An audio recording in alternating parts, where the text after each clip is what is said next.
It's a common sense recap of the big stories. It's Katz and Cosby on 77 WABC. And joining us now here from the Republican National Convention in Milwaukee is Congressman Tim Burchett.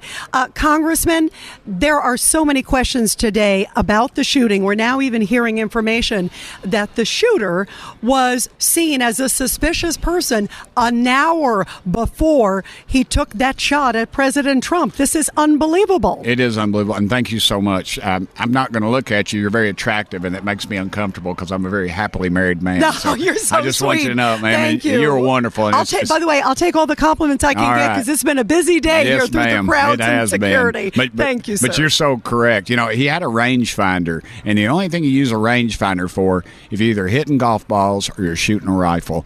And obviously, there was no golf course around there. A lot of questions. If the government doesn't want us to think there's a cover-up, then dadgummit, they ought to come out with the facts now. That's why on Saturday night when it happened, I called Chairman Comer, and he always takes my call. He's a good man. I said, let's get in there on Monday. Last Monday, and let's bring them in. Let's have a hearing right then. I said, to heck with I'm going to use a little stronger language. I'll say, the heck with the convention. Let's get to business. American public demands it. And he said, well, we've got the rules, 72-hour rule and all that. And I said, well, and I get it. Pelosi never followed the dadgum rules. She suspended them the first day she was in. That's why they could bring bills to the floor that never went through committee. Anyway, now we're going to do it this Monday.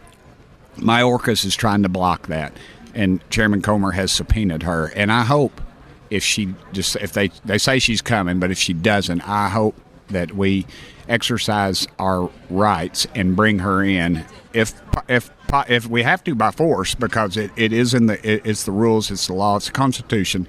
We're allowed that, and I'm afraid we just don't have the guts to follow through with some of this stuff, and we need to. So let me ask you. You're obviously talking about the director of the Secret Service. Yes, ma'am. Kim Cheadle, who was being chased by. You probably saw the scenes from senators. Marsha from Tennessee. And Senator Barrasso. All of it. Yes, she is dodging questions. She keeps not having any accountability, which makes it worse. It makes You're it in the really media. worse. It makes it horrible. Yes, so ma'am. what can be done if she decides not to appear on Monday? I'm telling you, there is such anger in this country, Congressman, that there are still no answers today, and all we're hearing is finger pointing. Yes, ma'am. And it defies logic that there was someone who was suspicious an hour before cited. Then there's the photos. Then they see him on the roof. Yep. And now we still don't know, days later, how this could happen. Absolutely. And it just shows really how gutless Congress is and how disrespectful and dishonest this administration is. Because, as you know,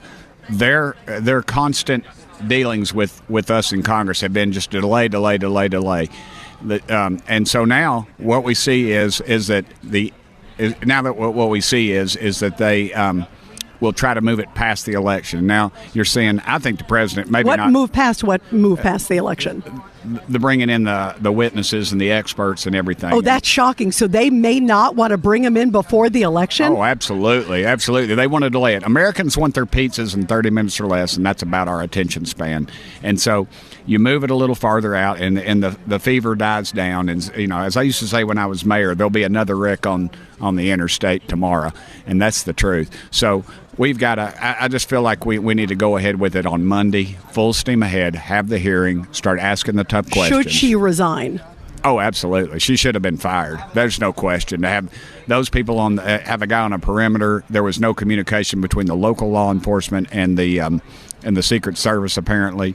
Why wasn't Trump pulled off the stage you've been at these events? Yes. You've been 1,000 of them, yes, I'm sure. I have. And if there's a backfire on a car, boom, they move. If there's a suspicious person in the crowd, they don't, and they're never on time. And the reason is somebody's gotten through security that shouldn't be there. There's a suspicious person. There's a suspicious package.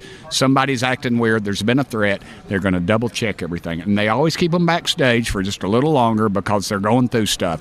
And they didn't this time. They had this guy out 20 minutes ahead of time with a freaking rangefinder on a building, and they allowed President Trump almost met his maker. Unbelievable. Well, Congressman Tim Burchett, you get to the bottom of it. It's great to see you here at the RNC. Gosh, thank you, ma'am. It's been a pleasure.